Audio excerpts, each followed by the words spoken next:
In 1993, Bonnie Haim, a 23-year-old woman from Jacksonville, Florida, was reported missing by her husband, Michael Haim. He claimed that Bonnie had simply disappeared, leaving their 3-year-old son behind without a word. Michael seemed devastated by her sudden disappearance, and the case initially puzzled investigators. Bonnie's family, however, was suspicious of Michael's behavior. Bonnie had recently filed for divorce and had been trying to escape from an abusive marriage. Her family knew that Michael had a history of violence, and they were concerned for her safety. Yet, despite their worries, there were no clues to suggest that anything sinister had happened to Bonnie. For years, the case went cold.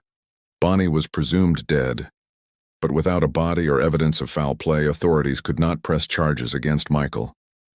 As time passed, Michael remarried and continued living in the same house where Bonnie had disappeared.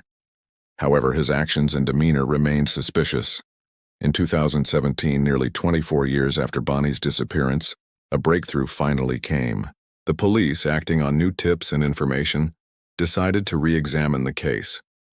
During a search of the family home, they found a series of disturbing clues that led them to believe that Bonnie had not simply disappeared, she had been murdered. Investigators dug up the backyard of Michael Haim's property and discovered human remains. The remains were later identified as those of Bonnie Haim. After further investigation, it was determined that Bonnie had been dismembered, and her body had been hidden in the backyard. Her death was ruled a homicide, and Michael Haim was arrested and charged with her murder. During the trial, it was revealed that Michael had killed Bonnie in a fit of rage after she had threatened to take their son and leave him. He had used a saw to dismember her body in an attempt to cover up the crime. Michael had convinced everyone, including his family, that Bonnie had left voluntarily, but the truth was far darker. Michael Haim was convicted of the second-degree murder of his wife, Bonnie Haim. He was sentenced to life in prison without the possibility of parole.